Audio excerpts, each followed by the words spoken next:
Hello, everyone. It's Jerry at the Fledge. Welcome to another episode of Every Damn Day. So today I've got my Keep Bitcoin Shady shirt on that Dustin designed and we made out of the Fledge. I'm wearing my headset. I got brown hair, brown eyes. I got a new dent in the middle of my forehead from when I was chasing a cat this morning. And I'm up in the studio of the Fledge, and it's getting hot up here because it's almost summer, because it's the first day of spring. And today on the show, we have our great friend, Victoria. How you doing, Victoria? I'm good, Jerry. How are you doing? I am doing great. What you been doing today? First day of spring? I know. I've been cleaning the house and took the dogs for a walk and read a little bit, and now I'm here. Yeah. And I'll just let you know what I look like for anybody who wants to know. I've got, it's brownish gray hair and blue eyes, and I'm wearing a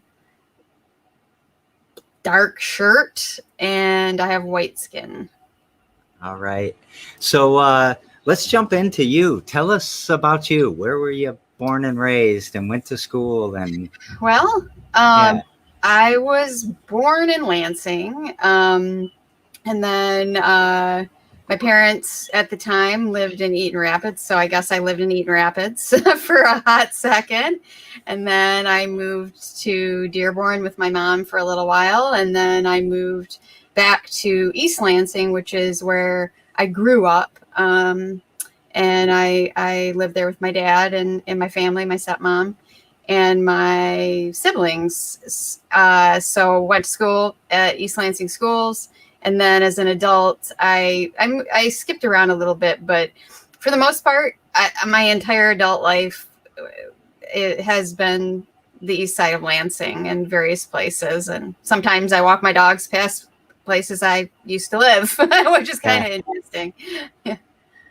So So you've always lived on the east side. What are so you work for Leap right now, and we're going to talk about that in a little bit. Yep. But what was the journey from, let's say, high school to working at Leap? What'd you do in between there? Okay. Well, I got out of high school, and then and that's really what happened for me. Like, I just, sometimes I think we hold people up in society as like, oh, how'd you get there? I almost didn't make it out of high school, Jerry. I was not good material, and I kind of turned it around. But I went to LCC for a little bit, and I got an associate's degree there in graphic design. So that's where I started out. I started working at LCC right away. And went to school there and worked in the library there for 22 years is what I ended up doing. And then, I, at some point along the way, I went back to school when I think I was like 35 when I decided to go back and get a bachelor's degree in communication. And then, I went back to school again, and I went back to Purdue and got a master's degree in communication there as well, communication science. And then I found myself at Leap eventually, and that's where I am now in marketing and communications. And we had this little conversation too that. I work in marketing. I work in marketing at LCC too, but I did a lot of other things there as well. And but my real interest and passion and training and sort of really been a lifelong interest of mine is human beings, human communication, and how communication has shaped the society that we live in, and how maybe it plays a role in getting us out of this one. Yeah. So do you know the book The Grammatical Man? No, I don't. It's one of my favorite books about information technology and how, just the simple things like how people communicate with each other, how machines communicate with each other, and some of the grammar that builds in error checking and stuff like that. You can't say I have 1 bananas without that kind of throwing you off a little bit, and you catch that real quick. So whenever somebody says communication to me, I always go back to stuff like that, like signal theory and all this stuff. What does communications mean? Like, what's that degree? Like me hunching my shoulders right now, I'm communicating something, I guess. That's right. Yeah. I think something maybe everybody doesn't know, but I think people have awareness of more now than maybe 50 years ago or something is, we say a lot of things come out of our mouths that we don't understand a lot of the time too. But that's like a small fraction of actual communication, body language, back channeling, like all the like that stuff, where you sit, how you interact with people tells them more about what you're saying than the words that are coming out of your mouth. And I think I posted something from someone the other day about, and I really liked the way they put it, which was, you are what you do, not what you say you do. And that is like the epitome of that, right? Like what we do is what we do. We say a lot of things that we don't follow through on. So, or that don't actually reflect what we believe to fit in. So my dad said I fidget around too much when on my show. I need to sit still, and I just can't do it because I'm always interacting with you, and I'm always or with the guest, and I just can't do it. I can't put a persona of, okay, so now what is the next question? I can't do it. I'm sitting on my hands right now for a reason, Jerry. Like I talk with my hands a lot, and I just learned, I guess I learned to sit on them. I don't know, but yeah, that's definitely something that, we video is great. Obviously it's keeping people connected in a way, now more than ever, but there's nothing like being face to face. If you really want to know what somebody's saying to you, you got to be able to smell them. I mean, quite frankly, it's not just, sight and looking at something. If you want to listen to someone and you want to hear them, you need a full body experience, Yeah. So the other thing you reminded me of when you were talking about that is Stephen Covey has a quote: you cannot talk your way out of situations you have behaved yourself into. Yes. And I that's one of my favorite quotes. Yeah, that's funny that you mentioned that book, or Stephen Covey, and I think of the book, this particular book, The 7 Habits of Highly Successful People, right? So that was a book I had to read for a class that I took a long time ago, and it was something that I was like, I would never read this otherwise, but all right, I'm going to read it, because I had this perception in my mind, like, right, this is cheesy, but there's a lot of wisdom in there. My biggest takeaway from that, well, the 2 things actually. One was seek to understand and then to be understood. Yeah, that's an important one in today's day. Yeah, any day. Well, right now, it's super, super important. And then, I have this experience with my daughter all the time. It's like, I've asked you to do something, are you going to do it? And just accepting that, if you agree to something with someone and you can both come to the conclusion that like X needs to happen and this is what it looks like to be done. This is what it looks like when it's done. Why do you give a shit about how they get there? Like, it doesn't have to, as long as the agreement is being honored, like how you mow the lawn and how I mow the lawn, it doesn't have to be the same. you know? So are you thinking of that begin with the end in mind and just all means necessary almost, right? Yeah, really. Yeah. Like, and I don't know, we can dive into a lot of things there. We're talking about like, how do you communicate with people and understand them? Like, that's my main motivation, in pursuing this, path of learning is, I just think that as a society, we're ignoring a lot of the solutions. We're not listening to the solutions. We're not identifying them because we're not willing to hear them. Why are people not willing to hear them? I don't. The spectrum of that. What? Fear. I think people are uncomfortable with ambiguity. I think people are conditioned.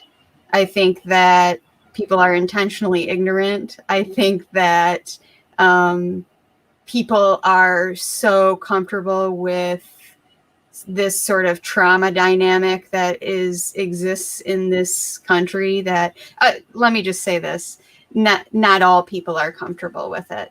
In fact, most people are very much traumatized by the world that we live in. And, ignorance, and we live in a machine. We live in a machine that relies on our divisiveness to continue. So it's hard. It's hard for people to want to be aware. It's hard for people to want to live in the real world because it's kind of a uncomfortable place to be. And it's hard for people to, accept their role in it, frankly. Yeah. So I want to dig into LEAP a little bit, but I'm going to wait for a second and ask you one more question about communication and COVID and all of that. What is this doing to our communication by not being able to smell, by not being able to have that full experience? Is Zoom, I don't mean Zoom because they're not in themselves evil or anything, but what are all these Zoom meetings doing to our communication? Well, I think it's probably accentuating things that were already happening, right? Like this reliance on, I think technology is a double-edged sword, always. We could probably go either way. You talk about social media and the power to bring people together and then also destroy all of humanity, like at the same time. And certainly has been useful in many ways to bring awareness and completely misinform everyone. So being so impersonal, for example, I think makes people feel isolated. I think everybody feels isolated, and I hope, I felt this way at the beginning of all of this a year ago. It was like, we have this great opportunity. We have this great opportunity to embrace reality and do something different. And but we've probably had that opportunity as human beings for a million times, and we've never actually taken it. And I think that,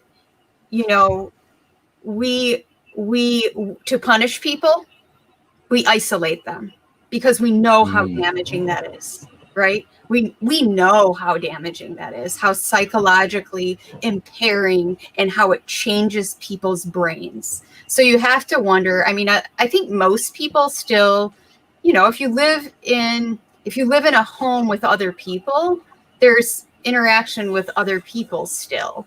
So, you might be sick and tired of those people, or it might be a very unsafe place for you to actually be, there's still interaction with other human beings, and you have to negotiate, other human beings. But I do wonder, when we get back together, will it really be that awkward? Or will we forget how to interact with each other? I don't think so. I don't know. I think about, you ever been watching a TV show recently and they don't have their masks on and you're like, what the hell? And then it's a 1970s show and you're like, oh yeah. Right. Yeah. And, I wonder, there are still people though that are bucking that bandwagon too. So, it's not, I think it was interesting for me actually in observing people at the beginning of the pandemic when the recommendation came out, if you go out in public, you should wear a mask. And I was like, okay, I'm going to wear a mask. So I went to Meijer or whatever the hell.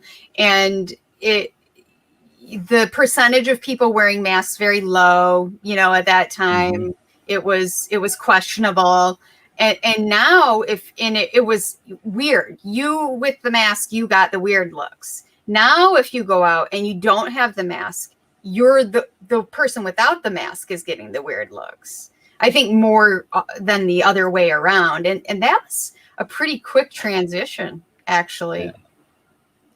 So let's get into LEAP a little bit. Okay. Would you mind telling us what LEAP is? And I want to dig deep into a couple of social issues while we're talking about LEAP. So I do want to talk, some about that. But would you mind telling everyone who LEAP is and what it stands for and all that? LEAP is the Lansing Economic Area Partnership, and it is an economic development organization in serving Clinton, Eaton, and Ingham counties.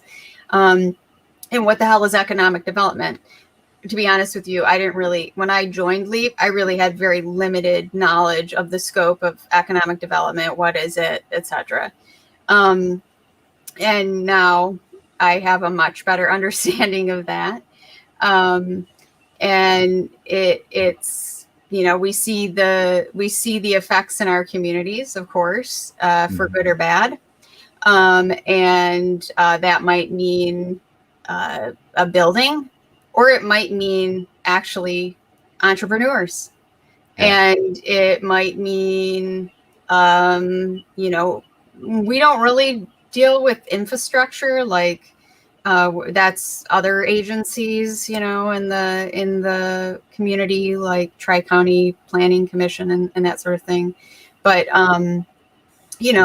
what is the built environment that's an input, or what is not the built environment? So that's what we do. I think economic development is different in different places in the country. I think it's often associated with, displacement, conversations on displacement, and, historically, not benefiting all communities or all people in an equal way. Yeah. And so, to me, that's, what's my role in that? I think my value at LEAP is with my colleagues is to bring that knowledge and perception into the environment, Yeah. So, I just, I don't know, a month ago, I finished reading the book Utopia for Realists, and I'm drawing a blank on his name right now. And he's a historian from Amsterdam or from the Netherlands. And he said, Adam Smith comes along and he writes about capitalism, and he writes about an invisible hand that will keep morality. And then all these economists start to pop up that never existed. It's a whole new science or field of study. Yes. And he writes in that book, before 1910, we just called it society. After 1910, we started calling it an economy. Mm-hmm. you have any thoughts on that? And I'd like to read it for sure. But again, like how we categorize things, that's a language thing, that's we attach meaning to symbols and we create things out of them. We've created lots of horrible things and lots of wonderful things, lots of great things. I don't want to give the perception that I don't think there are good things in the world, but in terms of, sort of creating and, emphasizing an economy, I don't know. Jerry, that's something I'll have to think about a little bit more. That I think I need more context on the book, really. Well, let me. So let's dive into the word economics, right? If we search it up right now, do you know what the definition is, or do you want me to give you the CAN definition real quick? Give me the CAN. It's the management of scarce resources, and I don't think you think in terms of scarcity. I mean, we've had enough conversations with, when you were working on the business with your I can't remember all that, but that you think in abundance, I think a lot. I do. So I guess one of the things is, how does LEAP reconcile that? Like, there's the scarcity mentality that economists and the economy and consumerism kind of pushes, yet we see abundance all around us, and we see more than just money being an important thing. And we're actually going to talk about that when we talk about happy in a little bit. What are some of your thoughts there? Well, I think that LEAP does work from an abundance mindset. I think most of the people I work with anyways perceive, the world through that lens. Like, there's enough for everybody. Yeah. There is, everybody doesn't have enough. Everybody doesn't have enough, but there is enough for everybody. So what are the things that we need to do to make there be enough? So I mean, I don't think it's perfect, and it's, we're not necessarily doing all of the things that need to be done, but I think that we're making decisions from that mindset. Yeah. Do you think that we as a city or as a region, are we heading in the right direction? I don't think I can, let me say this. I don't have all the answers because I'm not all the people who have the answers. Yeah. So it's been tough being at LEAP. And here's why why I'm making this statement. The governor, the feds, do this CARES program or whatever, and they pass down all of this money. And we have these survival grants and these restart grants and all of that.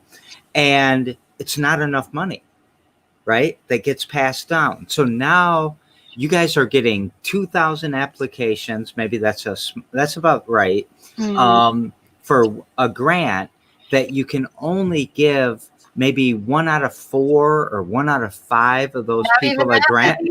Not even that many. So you're starting out, you're going to have 80 to 90% of the people that apply to this grant are just going to be upset with you right from the beginning, right? Because they didn't get a grant. How have you been managing that? Is there a way to manage that? I mean, I don't know. I think there's this is the reality of it.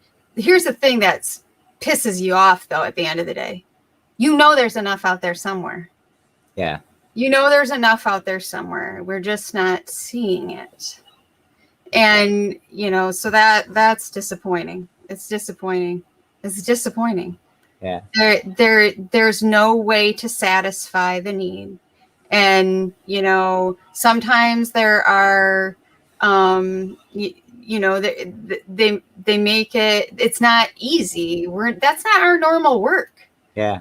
You know, like that's that we had to shift in a completely different direction in order to, you know,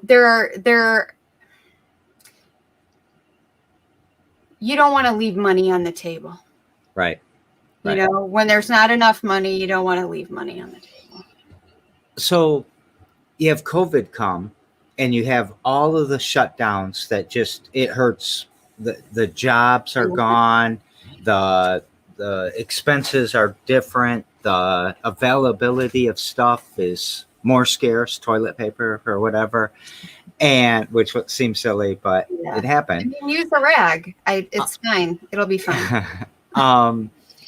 And then George Floyd and his murder happens, and all of that gets mixed into the mix, and people start to look to you guys for how are we going to fix equity? How are we going to fix fairness? How are we going to fix so many things?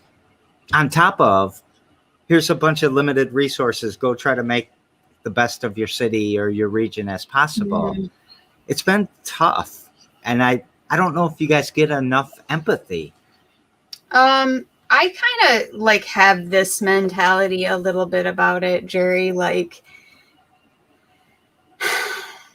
it's not easy work, because how do you defend, like, you know, it's hard to defend the state of this country. Mm-hmm. And in a position where I think we are shifting in the right direction. And I think Tony might be coming on your show at some point or something. Did you guys? Yeah, a few weeks. Like, yep. He's really the best person to, I think, articulate anything that we're doing in that space. But,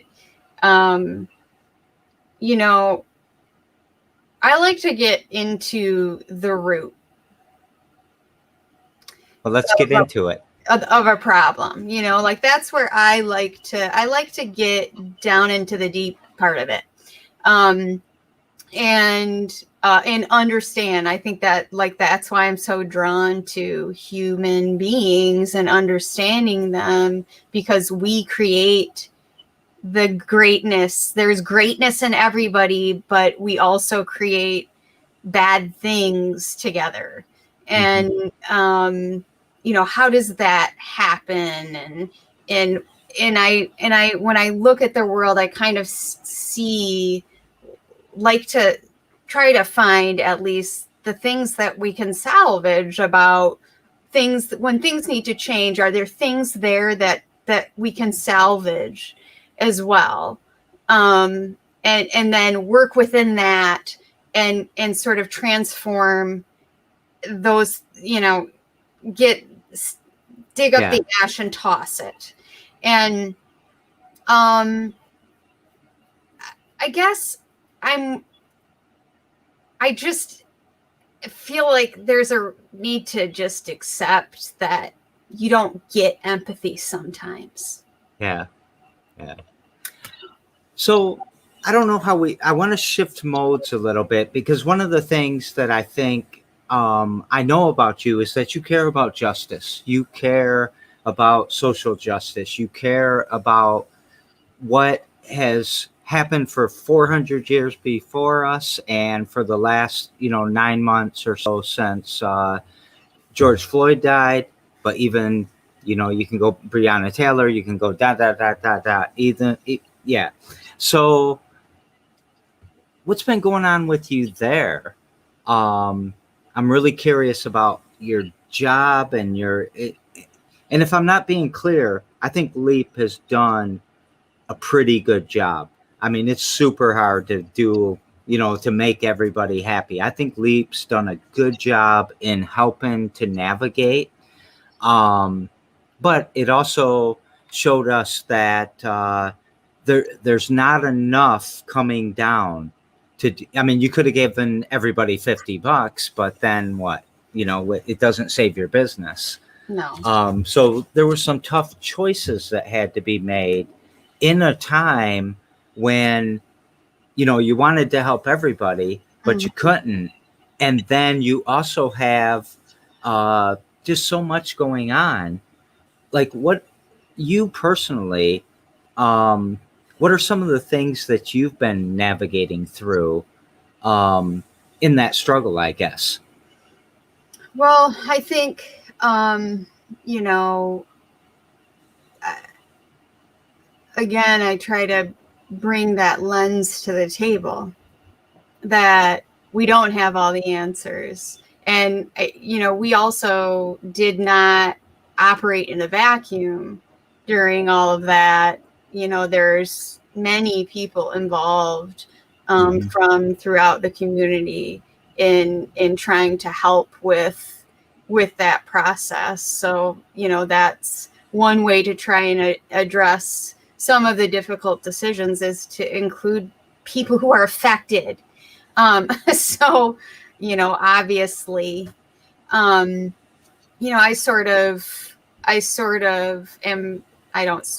embrace the concept of restorative justice in general. And I think that if we're to ever make permanent and realistic change in the world that we have created, that we had better approach it from that angle. Yeah. That and then for myself, like, these are not new things. We say, like, there was a great awakening. For a lot of people, it was an awakening. For a lot of people, it was like, yeah. Well,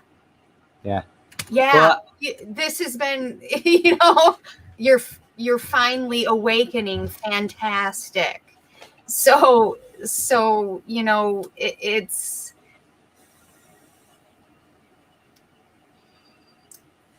I just do my best, I guess, to help people access the ability within themselves to accept the world we live in and learn how to be a better participant. Do you see the divide getting worse? There was a Republican Democrats, just using those. Is that getting worse right now, or are we starting to bridge again? What do you kind of see from your perspective? Like politically?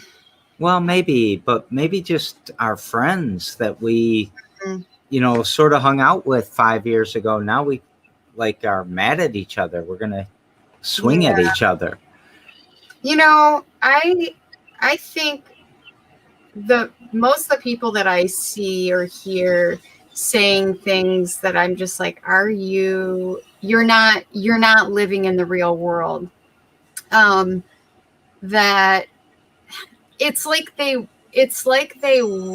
want to see the world as this utopia, right? Or this place where, differences don't matter, but it's not the world that we live in. So, I don't know that the divide is greater.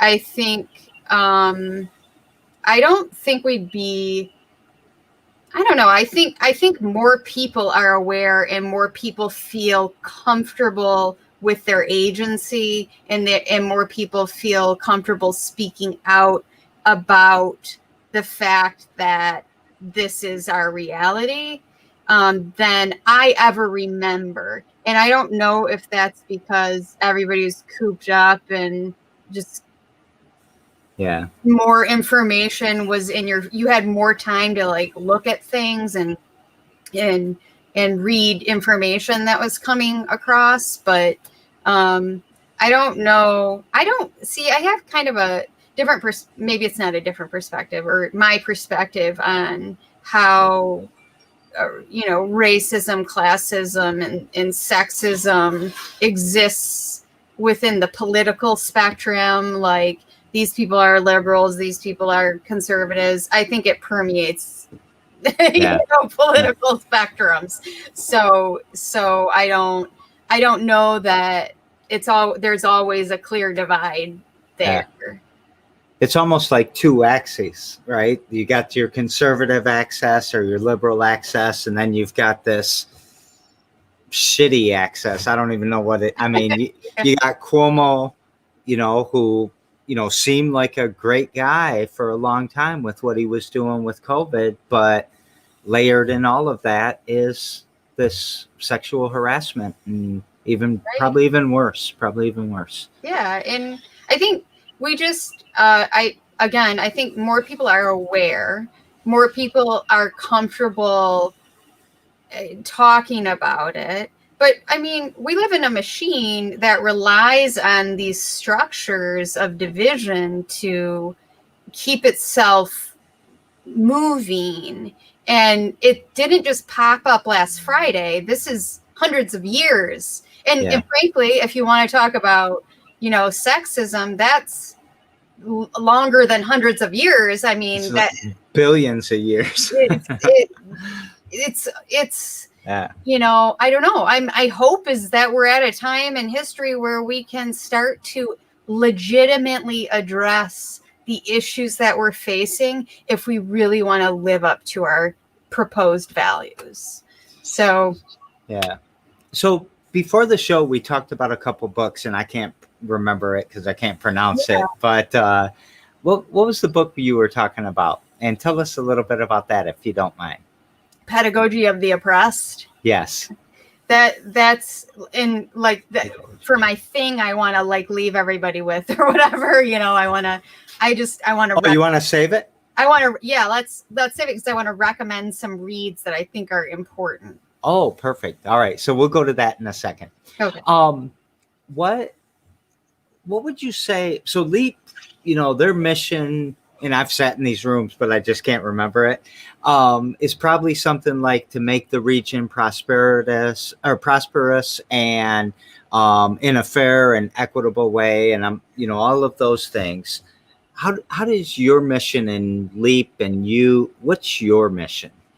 My mission as some of my, I remember when back before the COVID, that like somebody was retiring or something, and we were out for a staff. The staff went out together. And somebody asked me what my personal mission was, and this is what I said to them. And I think about this, and I try to live this, in my work and every day. And it's to be basically to be the best version of myself and to help other people do that as well. And I think that's kind of what I'm good at. I say if I hadn't gone into communications in the way that I did, I would have been a therapist. Like that. It's what listening to the person on the other side, whether it's from a work lens, like you want to create a goal, or you want to meet a goal, or you want to talk about this idea that you have, or, how do you understand you better so that you can get there? And then also, where are you finding mutual benefit in whatever it is you're trying to do? If there's no mutual benefit there, why are you doing it? That sort of a thing. So that's my personal mission, is to be the best version of myself and to help other people do the same thing. And what do you do every damn day to push that mission forward? I commit to learning something new every day. And what I mean by that is about the world that I live in, about the history of the world that I live in, about the people I live in the world with, about people who do not look like me, who do not have a life like mine, someone else that is not me. And that might be something that like violates my ideals, like a different viewpoint. Where did this come from? how does this exist? And, maybe some of that, I'm certain some of that is just, that's just been something that was fostered in me. But definitely working in a library for 22 years has a lot to do with that. Has a lot to do with critical thinking and wanting to help people acknowledge that that's important and develop those skills. I like it. So I want to take a little bit of time and acknowledge Chris Pruitt out there, because he's making a lot of comments over on the right here. So just, the machine of society churning out its products of annihilation, and, when he wrote that and you were talking about that, I was listening to somebody talk about algorithms and social media and advertising and all of that. And nobody ever starts out to try to create this evil, predatory algorithm. But this algorithm is like, well, this is the best way to do it, so take advantage of this. And they become predatory on their own. Mm-hmm. And I think sometimes people lose track of that. They always think there's some evil guy in some room making all of this happen. Mm-hmm. But a lot of things just get out of hand. Like, do you have any thoughts on that? Well, when you started to say that, I was like, have you seen Age of Ultron? Have you seen Age of Ultron? Oh, okay. It's like a Marvel movie. Anyways, the idea was like, this AI technology can save the world. But what really happened is it realized to save the world, it needed to destroy the world. So, then things went really downhill from there. It was a bad deal. So that's basically what what you're talking about. Like, a lot of times I do think people have good intentions and they think about the solutions to their good intentions from only their own perspective. Yeah. And what meeting their needs mean, instead of what meeting all of the people who are affected by their needs is. Like, it's bad planning.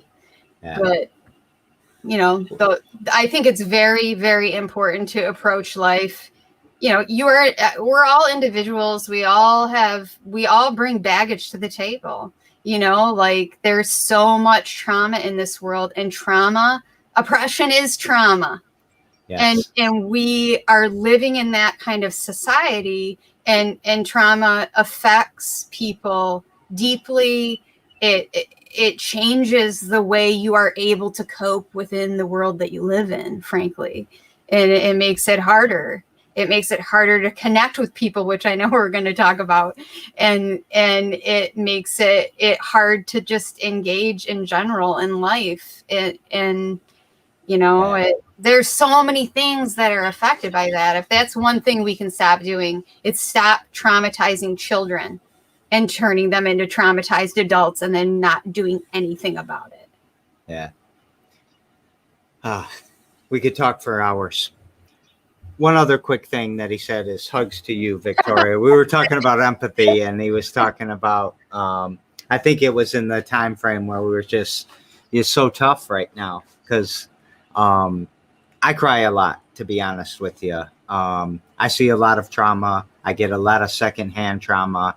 And I am scared. I'm scared of, am I going to make it to the next day? Am I going to, all these different things. And so then you start to empathize, and everybody has these pockets of trauma around, or a lot of people do. A lot of people in our neighborhood do. Yeah. That's for sure. Yeah. Yesterday on the show, we had our friend Don. Don.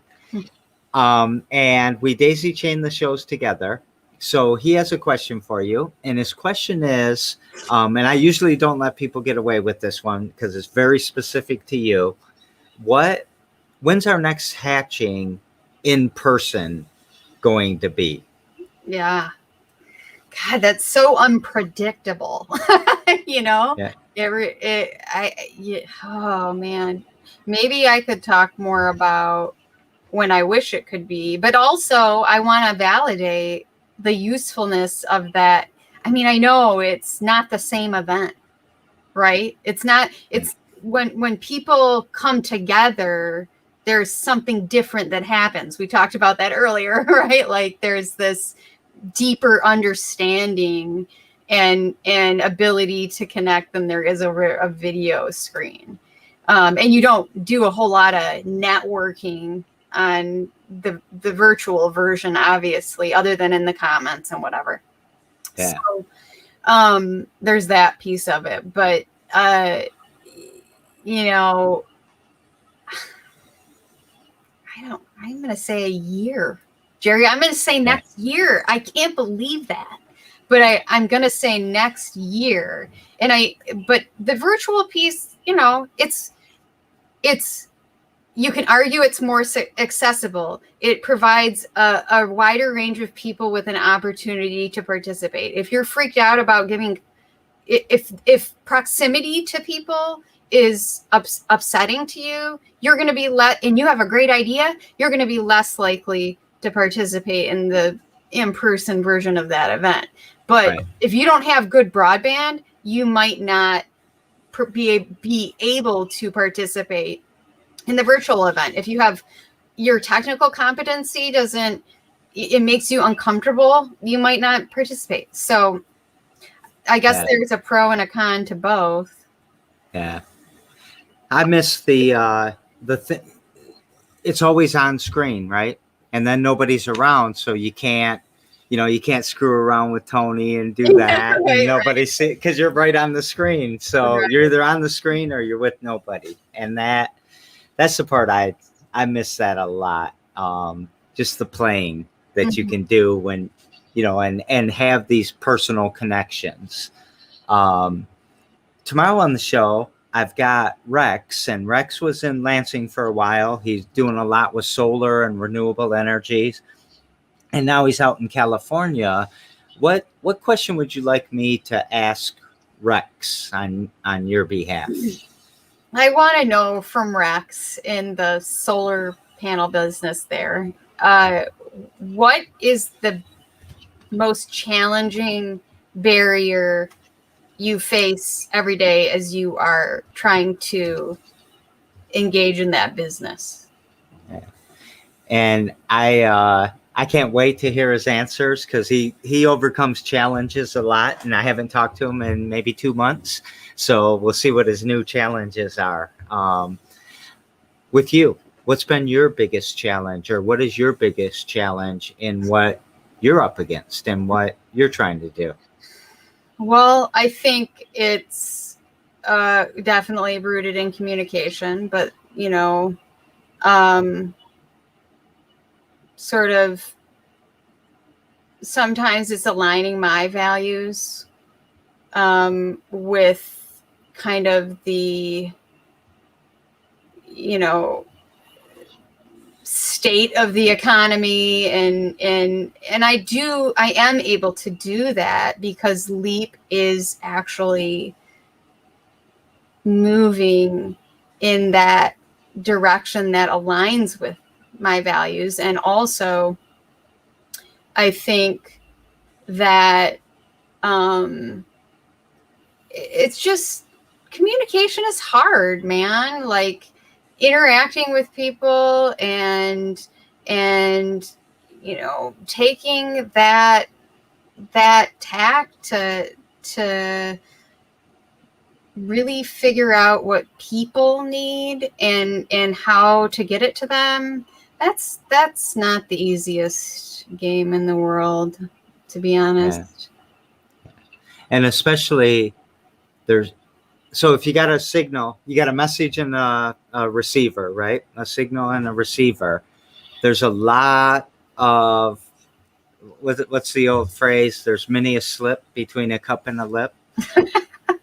And there's many a slip in that communication, right? I might be looking at someone else, but talking to you, and my feeling towards this something else transpires to you and you misunderstand and there's no double check there. And Yeah. I don't know, it's so weird and so hard. It is. And, I think sometimes too, like, I don't know, I've learned a lot about communication with humans from trying to communicate with my dogs, to be honest with you. Like, we're not that different. Really motivationally, there might be some different motivations, but we all behave based on that. And how you reward for good behavior and not reward bad behavior, in a way that approaches decency, not abusive. That I'm keeping that in mind. And since I'm training them daily, I'm doing that every day, that mindset being reinforced in me. But again, it's not doing everything from, I think if that's one thing that I hope people can try to do every single day, it's that. Don't just, you are you, but wake up and understand that there are other people on the face of the earth. And if you only view the world through your own lens, that's the only way you'll see it. Yeah. 2021 for the Fledge is about making space for others. It's about scooting over and letting other people sit down at the table. It's about getting up and giving your seat away at the table. And it's about, making space for that other viewpoint, right? And that's just a few that there's so much making space we have to do. But it's going to be so beautiful when we learn to do this. I agree with you. So let's switch to, Chris also agrees. Damn right it's hard to communicate. Try holding a sign on the corner. So Chris is the happiest homeless person. I'll say that again. He was very creative in his signs. He managed attention really well. So got a lot of attention with what he was doing. And communicating stuff when people aren't even trying to look at you. They're trying to look away from you. Right. Like if you're old or homeless in society, you're invisible. Yeah. Chris is super young, but I don't know that. Yeah. I'm taking your word for it. I added a question. What is happiness? Well, two-part question. What is happiness and are you happy? And I also want to point out today is World Happiness Day. So it's a good question for today. And what is happiness? And are you there? Are you it? So I'll start with what is happiness. And I think I was mentioning, like, I had read this report and I believe this. I believe like this is meaning to me, but supposedly this is where happiness resides as well, is in our relationships with other people. So that's what's so disappointing about humanity, is that we're definitely connected. We're these social creatures and we rely on each other, and our relationships with each other is what, provides happiness. And to me though, like I guess I seek out meaning in life more, which I separate from happiness somehow. And happiness to me isn't like a constant state. It's like a moment, when are the moments when I'm most happy? Like when I see that my kid really gets it or something, like that makes me happy when she's happy. And, when I feel like I've contributed to sort of one of those moments where, maybe I've helped someone else see something differently or something like that, that makes me satisfied, happy, whatever. So I don't really see it as like even possible to be like a constant state of being, or that's not even realistic. and actually sets us up for failure. So it's important to be happy, but it's not like a thing that is, you can't exist there forever. Or I don't believe you live in reality. I just don't. That's my opinion. And I'm not happy. You know, I'm pissed. I'm pissed off. I am sometimes happy, but I would say that, you know, that motivates me. That dissatisfaction motivates me to push for, you know, new strategies and new ways of thinking. Yeah. Do you like being a little discontent or a little uncomfortable, or and you find motivation in that? I do like that. And maybe that's a terrible coping mechanism or something. I don't know, but you know, it's your coping mechanism. Damn it. I do to make it work. So I'm going to roll back a little bit because Chaz has a question. Okay. How has the virtual hatching changed what it will be moving forward? So, for example, you have in-person. Will you allow virtual presentations or other valuable innovations you might have thought of?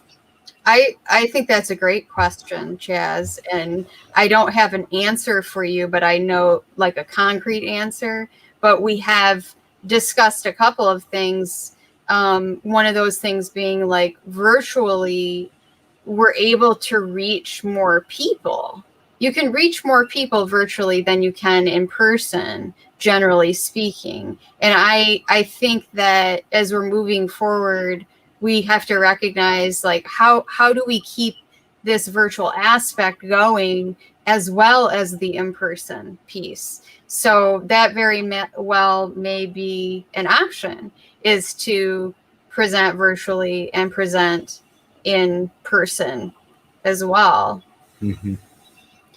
So, and then I'm going to throw Katie's comment up there. Hi, Katie. Hi, Chaz. And hi, Chris, by the way. I like how you said it's a moment, because you're right. It can't really be a constant thing. And I can't remember. It was the first kid that I asked this question to. He quoted like an Eastern philosopher about peace is the constant. Mm-hmm. Happiness is peace in motion, and peace is happiness at still. Something like that. I want to go look at it again. We're gonna have to find it.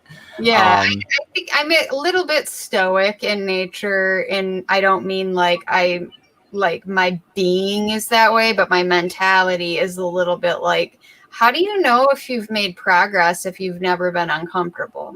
Like, and that doesn't mean like anybody should be traumatized, for God's sake. It means if you never challenge yourself, how do you know that you've made progress? If you want to build a bigger bicep, it's gonna hurt. Right. I wonder, you know, that makes me think of the question, what's the opposite of happiness?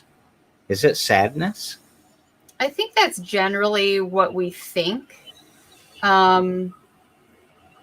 You know, like that, but I don't know. Is it sadness? I don't know. I don't know. It could be anger. Yeah, it's a tough one. That is a tough one. You know, the Fledge has, you know, the pursuit of happiness in our mission. And at LEAP, we talked about before, you know, should LEAP's mission have happy in it, or LEAP's vision have happy in it? And it's such a tough word. I think we opted not to. Yeah. Right? We did have that conversation. And I think, like when you think about someone like me, I'm like, I'm not gonna meaning. I'm looking for meaning in my life. Yeah. And sometimes happiness comes with that. But like, you know, also here's another question we could talk about, Jerry. How they keep going. Like, what does it mean to be a good person? Yeah. Does it mean that you're good to people only. I just You got to be good to dogs and cats. right, Too, but what and squirrels. if you're shitty to dogs in the environment and you advocate for social justice? Is that congruent? Does that align?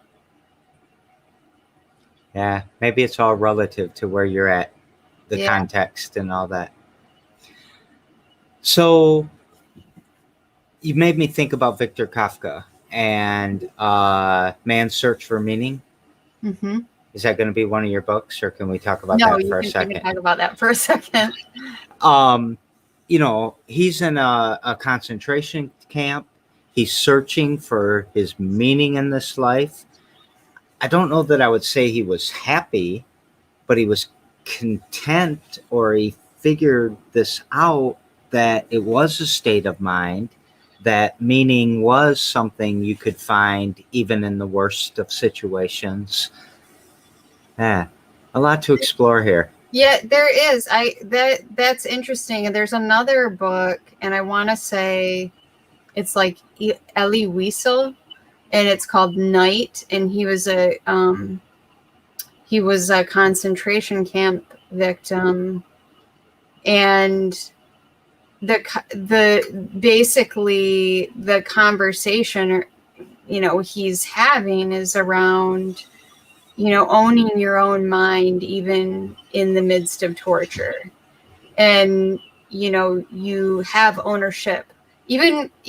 Oftentimes I think people that's taken from them through, you know, force and repeated abuse, and you don't know that you own your own mind, you know, and you know, basically like persisting and having that peace and ability to exist just by, you know, in your mind. That's messed up. Yeah.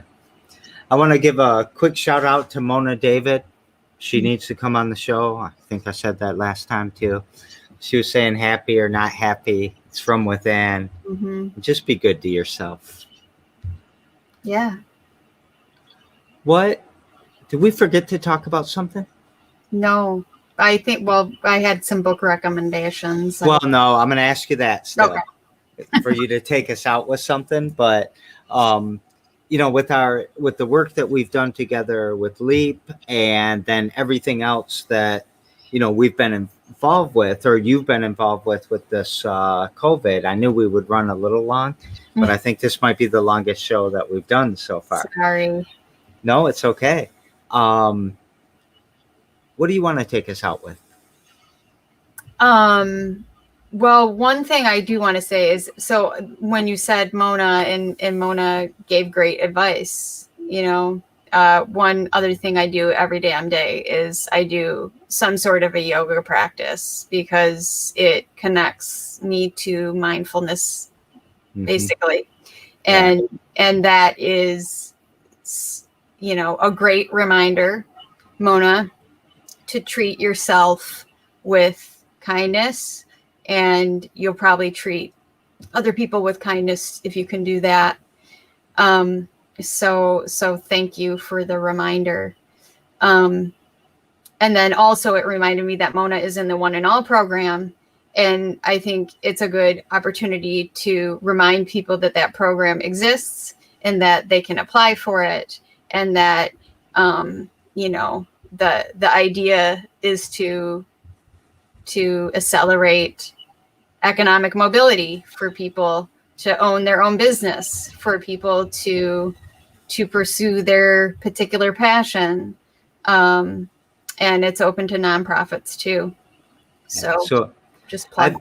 I threw up purelansing.com/oneandall, and I also threw up the hatching.org. Okay. Thank you. The worst phrase I've ever said on the show. I posted in the comments these things. Okay. All right. So take us out. Okay. So I wanted to give a few book recommendations, just for, like, you know, concepts that have shaped my mind, my worldview, and how I approach the world. So the first book is Pedagogy of the Oppressed. and that is Paulo Freire. It's a classic, educational and economic view of the world. And then another book is called How to Fly a Horse. And it's that is such a great book. Like, if you're an entrepreneur in the world, or just somebody even who's like, I'm not creative. Everybody is creative. Everybody has creative greatness within them. And I really think that book does a great job of kind of telling the story of that is true. There is no such thing as a stroke of genius. And so that book is another one. And then this is my most important book that I recommend to everybody on the planet. And I'll probably do my yearly reminder via Facebook that please read this book. And it's called The Body Keeps the Score by Bessel van der Kolk. And if you want to understand human beings and kind of the importance of understanding how trauma is represented in human beings, and a lot of the disease that we see in our society is related to is traumatic effect. Thinking about overprescription of, ADHD drugs, things like that. Like that book is illuminating, very difficult read, meaning it's not long, it's not super long. It's just, you're going to see probably part of yourself in it, and it will be interesting for you, but you will definitely be able to understand, I think, people a little bit better as a result as well. So I found, I put all of those in the comments, everyone. So look them all up. Thank you so much. Thank you for spending some time with us today. Yeah. And tomorrow on the show, we'll have Rex, and every damn day. We got 76 more to go. Yeah, that's right. 176 more to go. So we will see you later. All right. Thank you, Victoria. Bye. Appreciate it very much. Yep. See y'all later. Bye-bye.